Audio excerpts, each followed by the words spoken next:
Hi. Welcome to the undisputed heavyweight champion of the world, show made for the fans by a fan. I'm Richard TIEMAN, and this is the award-winning fan show. But this right here, this is the look in the face of a man whose team is 0-1 to start the 2020 season after losing last year's Super Bowl. It's also the look of a man who both of his fantasy teams lost, one in the late minutes of the second Monday night game.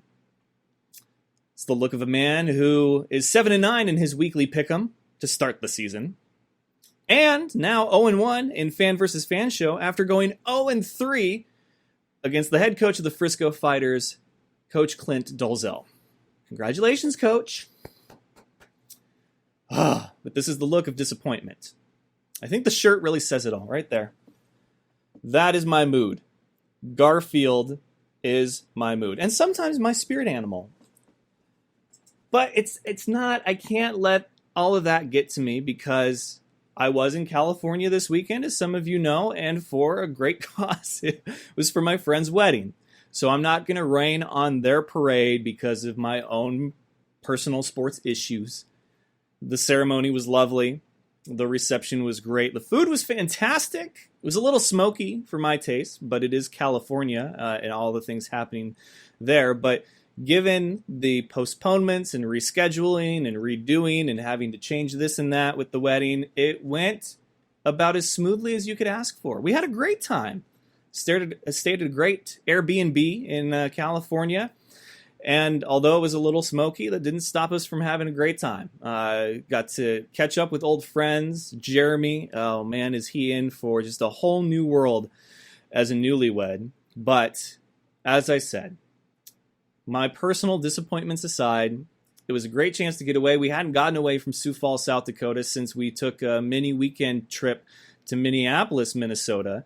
And that's just 5-hour drive away. So we were actually able to get away from the Midwest for a little while. And it was very refreshing, even if the air wasn't. But it did clear up significantly for the wedding day. And we all looked great. Everyone was happy. And I think Rachel and Jeremy are just relieved that now they are husband and wife. So one more big congratulations to Jeremy Funk and his beautiful wife, Rachel Funk, Mr. and Mrs. Funk. It's one of the best last names out there. I had to ask if that was his real name when I first met him back in 6th grade. What's your real name, Jeremy? Funk? No, it's not. So congratulations, guys. I'm honored that I was able to be a part of it as one of the groomsmen. So that was my weekend. You know, wedding, great. Pick'em and NFL football stuff, not so great. But we're on to week 2. Bill Belichick, who is 1-0. And before we do that, I want to welcome all of you to episode 472. We have another great episode lined up for you. Head coach Dixie Wooten of the Tucson Sugar Skulls is joining me. We're going to do week 2 of Fan vs. Fan show, picking 5 games this time instead of 3. I want to up my chances of getting one in the win column. I need some wins, Fan Nation. I need them. I need some wins in my life. So, without further ado or any more delay, welcome once again. Let's dive right into it with today's headlines.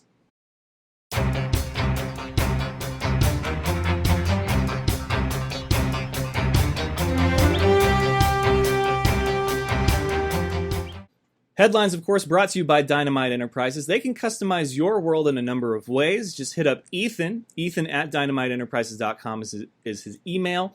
You can also check out their website, dynamiteenterprises.com, or view everything that they've done and tried to do on their Instagram, Dynamite Enterprises. They can do everything from shirts, polos, hoodies, sweatpants, beanies, hats, trophies, plaques, tablecloths, stickers, and backdrops. And if they can't do it in-house, they have partner companies that they will send off the work request and order to, and they'll get it done. The backdrop I have, it didn't come from Dynamite Enterprises house manufacturing it. They have a company that they send the stuff to, and they do it, and it turned out great. So if they can't take care of you there, they will get you taken care of. So hit up Dynamite Enterprises today. Check out their Instagram. Give them a like and a follow. Give them some love. And remember, they can customize your world. Week 1 is in the books. As a 49ers fan, I'd rather not dwell on it. Lost to Kyler Murray and DeAndre Hopkins and the Arizona Cardinals. 49ers offense riddled with injury, but of course we don't like to make excuses here on the Fan Show. And we especially do not blame the referees. We leave that for other teams. Surprisingly, teams that may or may not be from the Arizona area. But neither here nor there. Tom Brady is 0-1. So some good news. Tom Brady and his Bucks, or the Tampa Bay Tom Bradys, they are 0-1. Bill Belichick and Cam Newton are 1-0. Now, you could argue, well, Bill and Cam, they played the Miami Dolphins. I mean, is that really that hard? You never know. It's week 1. You never know. And Tom Brady and the Bucks did play Breeze and his New Orleans Saints. So, slightly different matchups, but at the end of the day, it's about wins and losses, is it not? And Bill Belichick has one in the win column. Tom Brady has one in the loss column. So on to week 2, I'll give you my predictions for all of the week 2 matchups. But there's, I guess, some upside to it, because I know there's a lot of you that are not Tom Brady fans. They look just out of sync. And I know that you can't pin it all on Tom Brady, but let's be honest. He is the guy that everybody expects to really, achieve that next level, to really put it on his shoulders. So we'll see what week 2 has in store. Also, Rodgers and the Pack, man, they thumped the Vikings. Now, the Vikings scored first, and also Tampa Bay, I believe, scored first. Both teams ended up losing. The Texans scored first. I think the Browns scored first, and Atlanta scored first. They all lost. And the 49ers scored first. So apparently you don't want to score first, or else you're going to lose. But that's just one of many takeaways. But Rodgers, they were behind at one point in this game. It was a very brief point that they were behind. And then Rodgers did what Aaron Rodgers does when he plays a division rival, and he thumped them. He thumped them good. Kirk Cousins and company, they looked just all kinds of lost and out of sync. So Rodgers and the Pack will look to carry that momentum into week 2, where Kirk Cousins and his Vikings have a shot to maybe get into the win column and keep the race a little tighter than it would look. The Chiefs impressed on the season opener against the Texans. Once again, Texans scored first. David Johnson at that. He ran it in. But they are every bit as good as you would expect reigning Super Bowl champions to be, who extended their quarterback by 10 years and gobs of money. And also were able to keep a lot of his weapons on offense and improve the defense. So they look good. The football team, the Washington football team, is 1-0. I say again, this is not a drill. The Washington football team defeated the Philadelphia Eagles and are 1-0, and I love it. Cannot get enough of the fact that the Washington football team, for the time being, is undefeated. So awesome. Dan Snyder, though, has got to be one of the laziest owners I've ever seen, because he said after the game that if the fans really started to embrace the name, the football team, that they might just make it a permanent thing. It's just like, dude, you are so lazy. Like, so lazy. The world could do a lot better than Dan Snyder. Washington football team could do a lot better than Dan Snyder. Anyway, Michael Thomas, unfortunately, is out several weeks. An injury he suffered in the matchup against the Bucks. And then week 1 overall was just really weird. If you think about all the different matchups, I normally am pretty good at pick 'em, straight up wins and loss. I don't like to do the points or the spread or whatever, but wins and losses. Week 1, normally I'm like 12-4, 7-9 though. That's how weird it was. I did pick Seattle to win, which was weird, but I felt like I owed it to my friend Jeremy to, as a wedding gift to him. It's like, all right, I'll pick your team to win. And we got to watch all of that game. 49ers started to lose once we had to go and do photos for the wedding, and I was pulled away from the TV. So I'm just going to blame him. Just going to say, look, you got married, but my team lost because of you. Is that fair? I don't know if that's fair.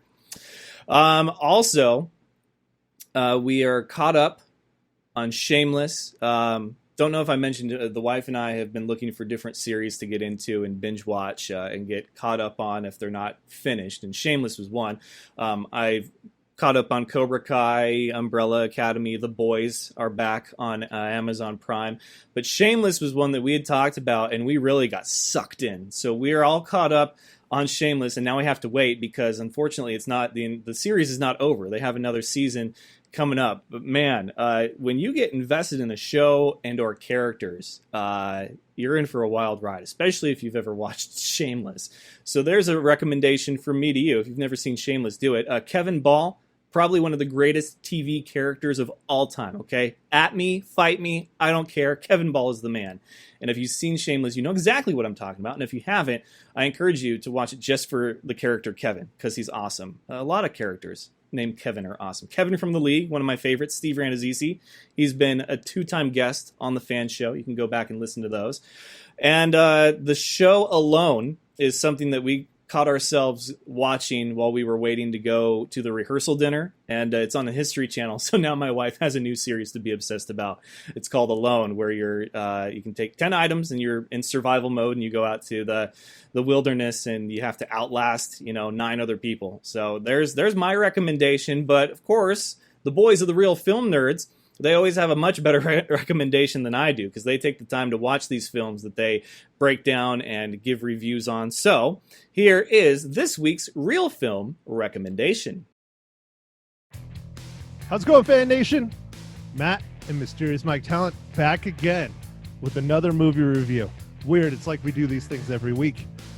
We risked life and limb once again to go to the theaters, and this week we watched a movie that came out a couple weeks ago. Last week in August. It's called New Mutants, and this is the very last final Fox X-Men Marvel movie since Disney bought them. So, Mike, give us the rundown. All right, yeah, man. The New Mutants. This is directed by Josh Boone, and it's starring Macy Williams, Anna Taylor-Joy, Charlie Heaton, Alice Bragda. And it's about 5 young mutants just discovering their abilities while held in a secret facility against their will, fight to escape their past sins and save themselves. Mike, go ahead. What are your thoughts? I thought it was okay. This movie really got slammed, and I don't know why. I thought it was kind of fun. I agree. I think this movie was a lot better. I was expecting something that was going to be absolute trash, and it was not. I think the critics were expecting a superhero movie. They did not get a superhero movie. It was always touted as a horror movie from the beginning. I say, it's worth a watch, but it is not worth a watch in the movie theaters. I say wait until it comes out on a streaming service. I'm betting we'll probably see it on Hulu or Disney Plus. Give it a few months, and I'm sure it'll pop up on one of those. Yeah, absolutely. I agree. I would hold off on risking life and limb to go see it in the theater. Well, all right. Speaking of horror films, don't forget to enter our contest to win a free copy of Psycho. If you need to know, check us out, realfilmnerds.com. We're basically asking for you to send us your favorite Alfred Hitchcock movie so that we can pick it to review. All right, Richard, thanks again for letting us break in. Take it easy. Back to the F.A.N show.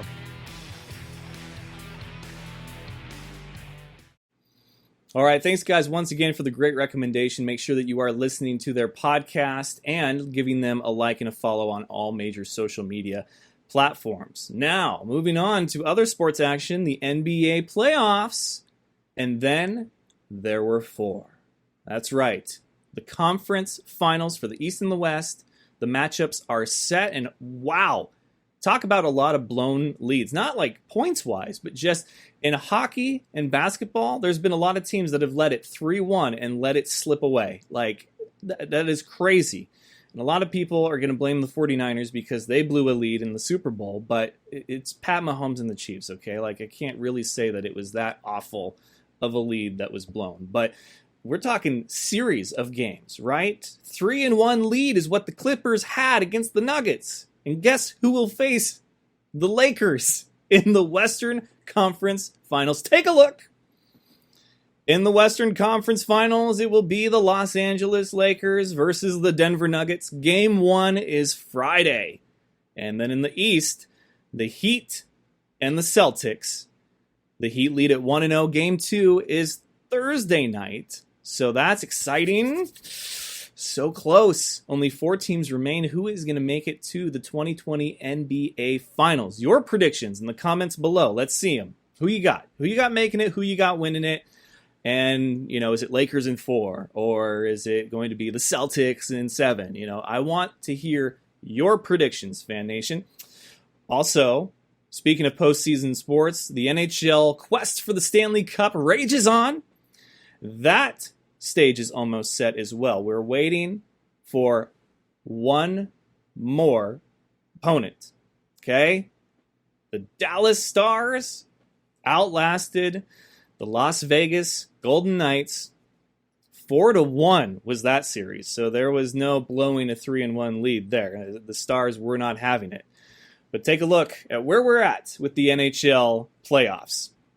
Dallas defeated the Golden Knights and are your Western Conference champions. They now await the winner of the Islanders and the Lightning. The series is 3-2 in favor of the Islanders with Game 6 this Thursday. If there is a Game 7, it will be Saturday night. So hockey fans, I hope you're loving this. I'm not even a hockey fan, and I love this. So it will be the Dallas Stars versus... who you got?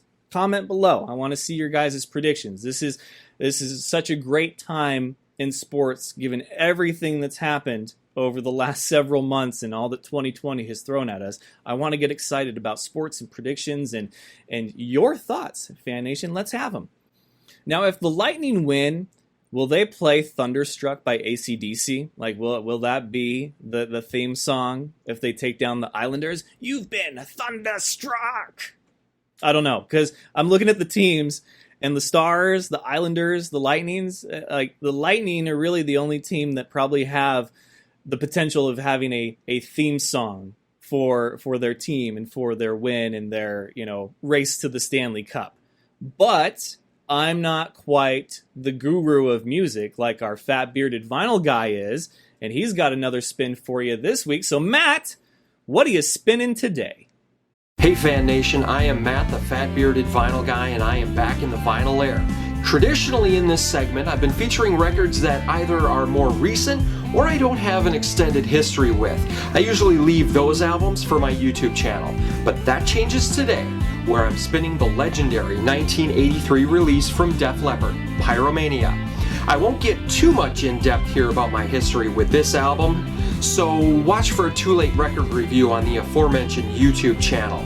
I just wanted to lay a little trivia on you regarding this album. First, Pyromania is the only Def Leppard album to credit 6 members.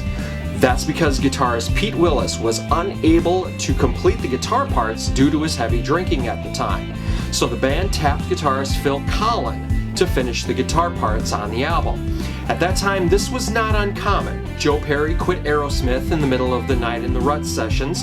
Ace Frehley was unable to record some new tracks for side 4 of the Alive 2 record, and a few years later, Kiss hired Anton Fig to play drums on the entire Unmasked album.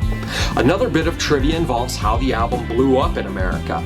The band was scheduled to play American Bandstand. They figured, no big deal. All the band members had experience playing on TV in England. But considering that the US has a lot more eyes on TV screens than England, they had no concept about how much bigger a nationwide American audience is than a British one. The last bit of trivia involves sales. Although Pyromania is considered one of the best-selling albums ever, being certified diamond in the US with 10 million copies sold, Pyromania was never a #1 album in any country. How? Well, there was another big release out about that time. That's all for now. For more music talk and vinyl shenanigans, go to fatbeardedvinylguy.com. There's links to my Facebook, Twitter, Instagram, and YouTube. All right, thanks, Matt, once again for the great spin. Make sure that you are giving him a like and a follow on all major social media platforms and subscribing to his YouTube channel. He really does a great job. I love his backstory and all the info around each album and the detail that he goes into. So, Matt, thank you. You're doing a great job. I appreciate all you do for the Fan Show and the good people of Fan Nation. This week in fan show history, it was a few years ago that Blink-182 came to Spokane, and I don't know if you know this about me, but I am a hardcore concert goer. I have driven hours and slept overnight in cars and tents and lawn chairs to be first in line for a concert that I wanted, front row barricade general admission to see the bands that I know and love. And Blink-182, I thought maybe I was too old for this stuff. Some of you, yes, you may have caught that reference. I thought this one, I may be just too old for it, but nope. I went and had a folding lawn chair that I popped up in front of the Spokane Veterans Memorial Arena and started the line for Blink-182, and man, it did not disappoint, because my friend Laura, who worked at the radio station, saw my tweet, and she's like, oh my god, you're really going to camp out for Blink-182? Absolutely! I love these guys. This was the first time I would see the Matt Skiba Blink-182, and I gotta say, not bad. So she gave me her VIP meet and greet pass that she normally gets from the radio station she worked for. She's like, you love these guys way more than I do. You deserve this. So my wife and I got to meet Blink-182. We got to hang out for their sound check. And then we were in the front row for an amazing concert experience. The whole lineup was great. A Day to Remember, the All-American Rejects, like, holy crap. Such an awesome concert experience, and I can't wait till we can go to live concerts again the way that we know and love them. Whether you're a small venue person or a big, loud arena production person, I just want live music and events back that fans can actually be in attendance for. It was really weird watching these NFL games and hearing cheer tracks and not seeing fans and seeing cardboard cutouts. Like, it doesn't work for me. This experiment is over and it's dumb. Let's let the fans back in, but put them all in masks and let's do this thing. The fans deserve to be there to watch their team win, but I digress. Also, it was football season every other year in fan show history. This time last year, the 49ers were 2-0. Now they're 0-1. So that's another salt in the open wound right there. I feel it. The Big Ten announced earlier today that they will begin their fall football season, not spring football season, but their fall football season on October 24th. Of course, with certain exceptions and a modified schedule, but Big Ten football is back. For those of you that are college football fans and you love the Big Ten, get excited, Fan Nation. And week 2, let's take a look at the matchups while we do some predictions here. So tomorrow night we have the Bengals and the Browns. I'm going to take the Bengals. I think that was a heartbreaking loss for Joe Burrow. So I like the Bengals on the road, even though it's a short week. Then we have the Broncos and the Steelers. I'm going to take the Steelers at home. Colts and the Vikings. Surprisingly, I like the Colts as well. The Vikings, I just don't know if this is going to be their week. Jaguars and Titans both 1-0, and the Titans narrowly escaped. I'm going to go with the Titans at home. Then we have the Panthers and the Buccaneers. We actually picked that one in Fan versus Fan show, so we'll skip it right now. Rams and Eagles. I like the Rams on the road, even though the Eagles got embarrassed by the Washington football team. Bills and Dolphins. Give me the Bills on the road to take down division rival Miami. The Lions and the Packers. Oh, Packers, you got to do it, right? They're at home, not that that matters in 2020. Falcons and the Cowboys, we picked that in Fan versus Fan show. Then the Giants and the Bears. Am I really picking the Bears and Mitchell Trubisky? I am. Give me the Bears at home. And then we pick a football team and the Cardinals in Fan versus Fan show, so we'll save that one. Chiefs and Chargers. Chiefs on the road. Doesn't matter if the Chargers are 1-0. It'll be short-lived. Ravens and Texans, we picked that one in Fan versus Fan show, as well as New England, the Patriots versus the Seahawks on Sunday Night Football. So make sure you stick around for week 2 of Fan versus Fan show. And finally, the Saints and the Raiders, both are undefeated, but only one will walk away with 2 in the win column unless they tie, which please don't tie. Please don't tie. I hate ties in football. I really do. I like the Saints. Even without Michael Thomas, I still think they're the better football team, but don't count John Gruden and his Raiders out. We get to see what that brand new shiny toy of a stadium looks like in Las Vegas, so I am picking the Saints. Those are my picks for week 2. You'll see the other remaining 5 in our segment with head coach Dixie Wooten of the Tucson Sugar Skulls for this week's Fan versus Fan show. So, without further ado, here is my one-on-one with one of my favorite coaches in the IFL, Dixie Wooten. He puts the woot-woot in Wooten. Enjoy. All right, ladies and gentlemen, joining me now, another coach. You know him, you love him, very special guest, one of my favorites. He's from the Tucson Sugar Skulls. It is Dixie Wooten. Welcome back, Coach. How you doing? What's going on, Rich? How you doing, man? I'm doing all right, man. Just ready to play some ball, man.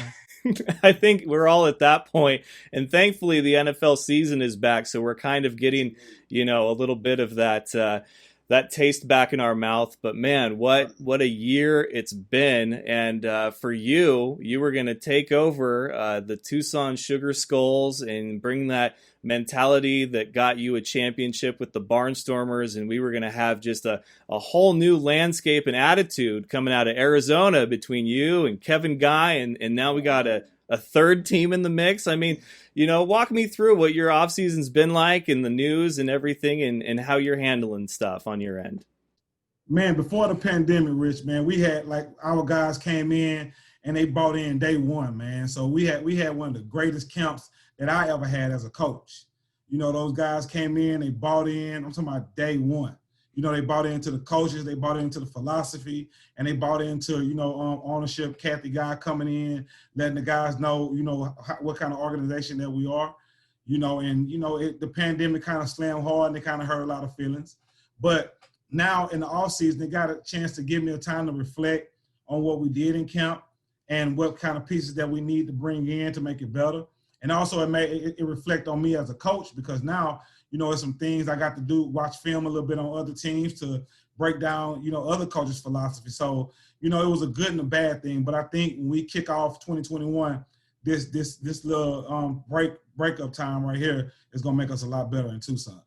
You're a two-time IFL Coach of the Year, and then you got Iowa its first ever championship as a franchise, and then you take your talents to Tucson, where I don't think an expansion team could ask for a better inaugural season than to make a playoff berth, in that first season. So now the reins are handed off to you.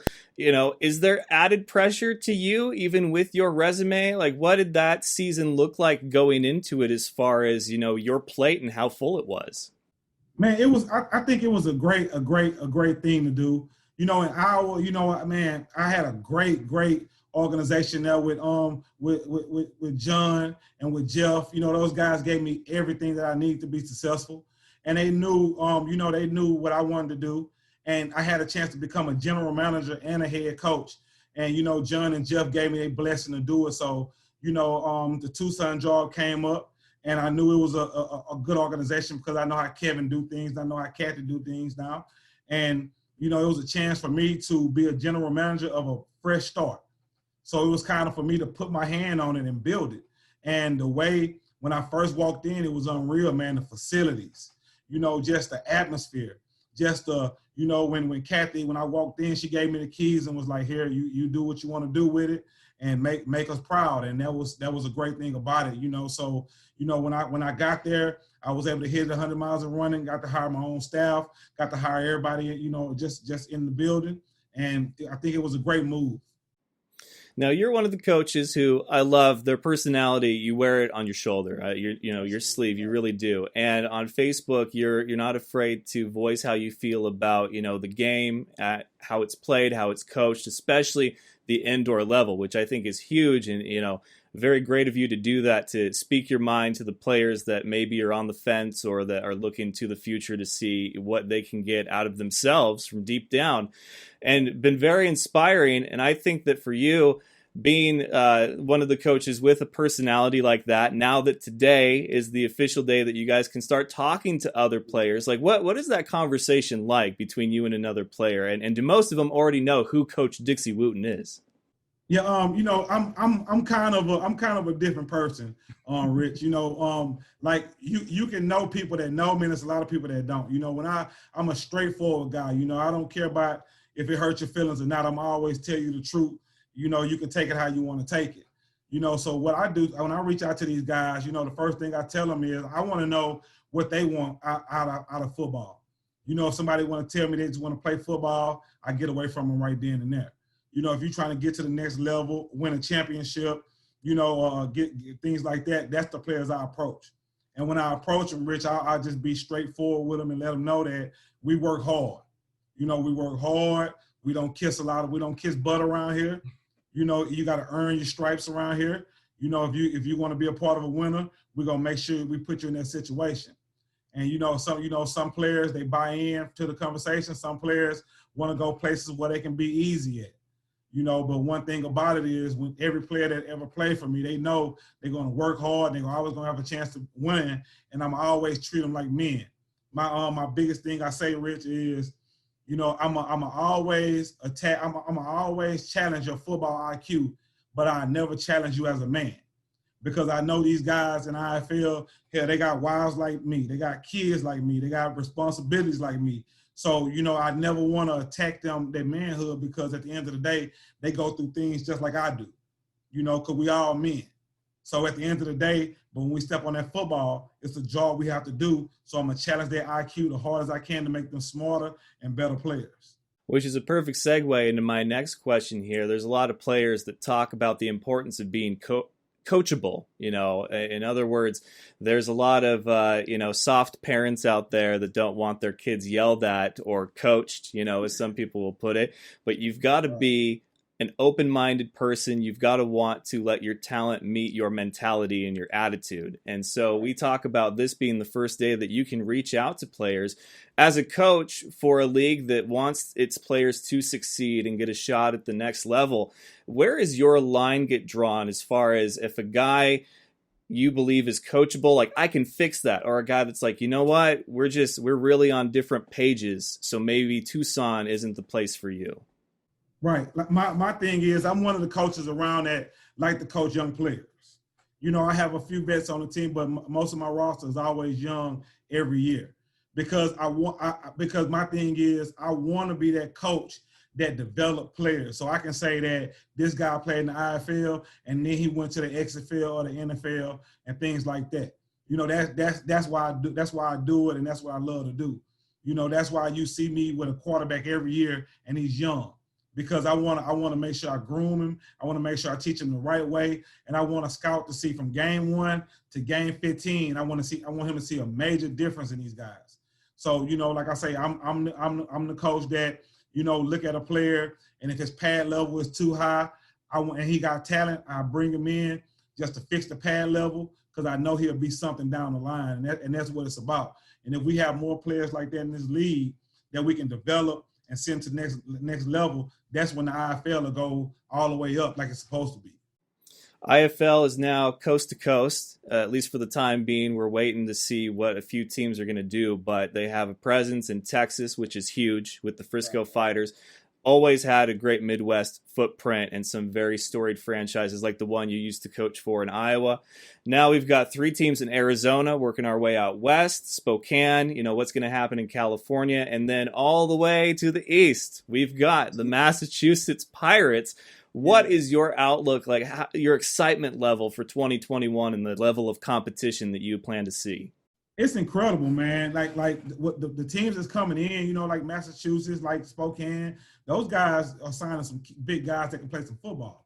And the great thing about what's going on in the IFL now is give a kudos to these owners, man. They realizing that coaching is the key. They're hiring great head coaches, and these head coaches are hiring great staffs. So now the game is not all about who got the most talent. Everybody in the IFL is going to have talent, no doubt about it. But now the X and O's are 10 times better now. Now when you go into every arena, every head coach and every team understand the game, they study it, they work hard, and they motivated to be successful. So now every game is very competitive, man. That's what it's about. That's what's going to make our league great. Just having great coaches that get these guys ready to play, get them motivated, at practice, make sure they go through everything they have to go through to be successful mentally and physically in the football game. I think that's what put our league at the top of the line, man. So these owners did a great job of hiring head coaches across the board. I agree. There's going to be a lot of rivalries I'm excited to see. 1, rekindled, and 2, brand new when we get to see some of these coaches face off as head coaches for the first time. And there's going to be a lot of franchises that I think that the fans are going to get really excited about these matchups. You've been Coach of the year, won a championship, and you're all about developing players to get a shot at the next level. Having experienced all three of those, for you as a younger head coach, which is the most fulfilling feeling of those three? Of course, winning the championship is huge. That's top of the line, man. You can't beat that. But the thing that I love the most is players understand when they come to a team that I'm coaching, they're going to be better than they came in. When I got, like I said, with DeQuan, when I got him, he fresh out of college, never played a down or indoor football, didn't have a clue what it was about. When he first came to camp to when he won the MVP, he was night and day. Having Drew, having Travis, Travis Partridge, the first year I got the Iowa, those guys, it was so much of an honor that these guys bought in enough to understand the system, work hard, and become, with Travis newcomer player of the year, newcomer player of the year, and the other guys the MVP. And then we had a few guys like Brian Enyard and Javis Jones that won, defensive player of the year. So that shows me that we're doing something good with my staffs, that we are putting these guys in a situation to be successful. And these guys, they're not just winning awards, they're winning games, 12 games, 13 games, 11 games in the championship. So I think developing players is the big thing for me as well under the championship. Well, you certainly have some talented individuals that you can boast about. I mean, Ryan Ballantyne, one of your favorite toys out there. DeQuan Neal, what an incredible rookie season he had last year with the IFL. I was so excited to see what more we were going to see from him. But you're right, you talk it, you walk it. You're a man that can really make the most of the talent that he's got, as long as their attitude is in the right place and they got to want it, which I think you preach it and you talk about it, and that's a very important aspect of the game that a lot of people overlook. So props to you for being able to have that kind of mentality, not only follow you where you go, but to be able to reinforce it with the different franchises. I'm excited to see what you can do in Tucson. I got a little game for us to play, and I'm hoping I can get myself some redemption. Coach Clint Dalzell of the Fighters, he beat me 3-0. We're going to do 5 games for this week's Fan versus Fan show for some games. So if you're ready to do some pick 'em, I've got those matchups for you right here. Let's go, Rich. Let's get it done. All right. Week 2, we got some good ones, surprisingly. But this one, a couple of 0-1 teams. The Falcons taking on the Cowboys, both tough losses. And what do you do except for brush it off and go on to week 2? So who do you like between these two? I'm going to take the Cowboys in this one. I think the Cowboys got a great running game, and I think Dak is going to play a great game this week. And I think that the Cowboys D-line is pretty good, and if the Falcons don't get a running game going, they got to throw the ball at least 30, 40 times, and I think the Cowboys will get a lot of sacks on them. So I pick the Cowboys on this one. As a Niners fan, I don't know if I could forgive myself for picking the Cowboys. And I know that the Falcons played a good Seattle team as being part of that division. Trust me, I know. And they hung in there for a long time. So I am going to take Atlanta. This one, I think, is going to be a really close game, probably one of the better games of the week. But somebody's got to win, thankfully. So hopefully they get into the win column finally and not tie, which, Yeah, absolutely, right.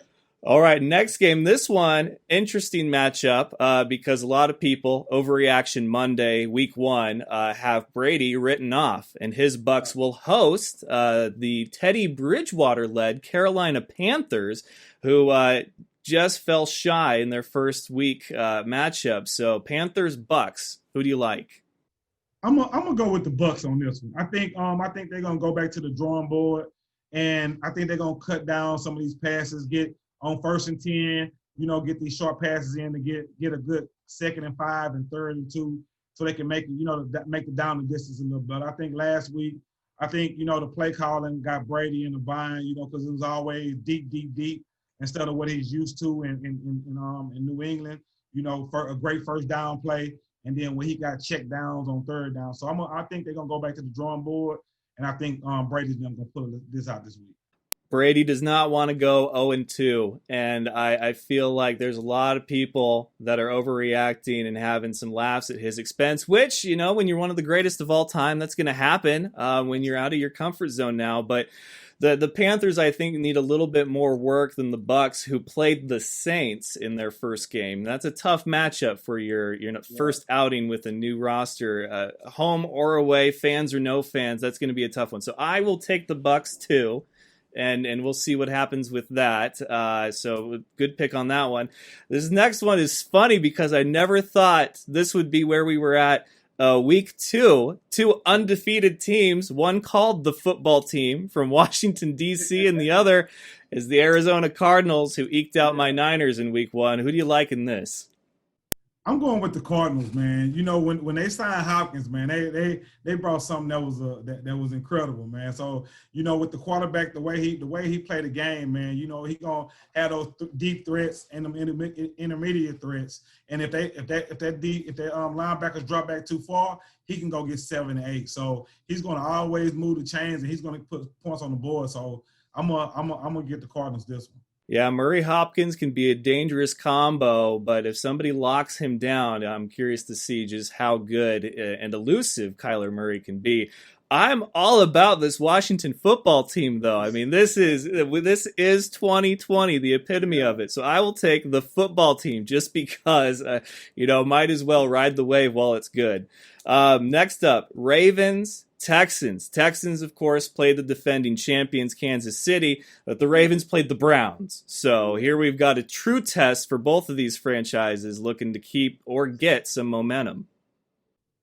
I'm going with the Ravens, man. The Ravens they pretty tough, man. You know, the game the Texans had, you know, they got all new receivers, and you know they got a few problems on the O-line, man. Watson played pretty good ball, but if you're not protecting the quarterback, it's going to be tough, man. So, you know, in the Ravens, they're going to be tough on defense. They're going to run down your throat on offense. So, man, the Ravens, I got them winning big in this one. All right, I like the Ravens too. I think the Texans have too much they need to work out on that offense, but it does have a lot of potential. They did score first against the Chiefs, and they kept them in check for a while, but this is a game of attrition, and being able to outlast your opponents. So you got to go all 4 quarters. You can't just go 3.5. The last one, a great Sunday night matchup. Who would have thought without Brady, but the Cam Newton-led Patriots make a visit to Seattle to take on Russell Wilson. And these guys should really have a better rivalry than they do, but now we're going to see it in prime time. Who you picking? Man, this is a tough one, man. But, in them type of games, man, I'm gonna go with Belichick, man, and Cam. Yeah, I think, man, the way that they are using Cam, they understand. I understand the game plan that they're trying to do. They're a defensive team. So they want to run the football, throw the digs and the curls in the middle of the field and, run a lot of play action. So I think they're going to get on a lot of drives and score some points, man. And, they secondary at the top of the line, but, you got a Russell Wilson.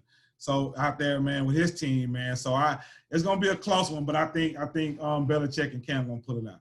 I feel like this game is going to be close, probably a game of the week contender high up there. And even without the 12th man in Seattle, these two teams, I feel, have something even more to prove, and not just that their week 1 win was a fluke. Cam Newton, his composure in all 4 quarters. Is that any different with the Patriots? We didn't really get to see him under pressure in week 1, where Wilson, we know time and time again, you give him any amount of time, give him an inch, he'll take a whole 100 yards. So crazy as it is, I'm going to pick the Seahawks, the Seahawks to take this one. I had to make sure I said that. Yes, I will pick the Seahawks Sunday Night Football over Cam Newton. It's 11 guys on each side. I get it, but there's something about Russell Wilson and his leadership. I hate to say I'm jealous that a rival team has such a great quarterback, but hey, when he's got it, he's got it.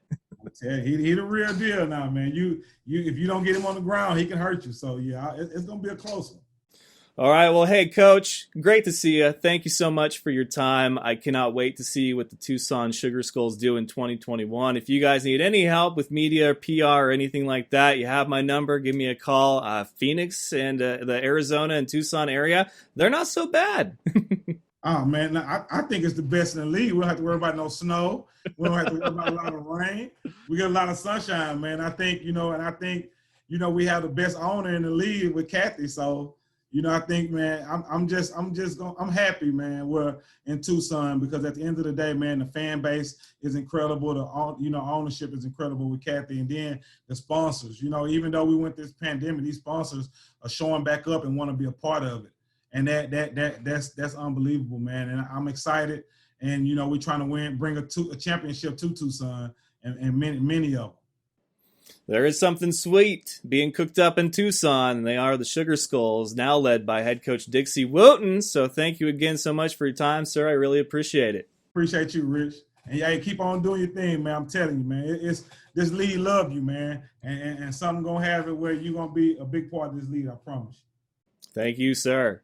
And a big thank you, as always, to head coach Dixie Wooten. It's always a pleasure to talk to these different coaches and kind of pick their brain about what this offseason, this year, has meant for them as far as the way that they have approached things and recruiting, playbooks, just all of that. A little bit of a peek behind the curtain, some behind-the-scenes stuff for you, the people of Fan Nation.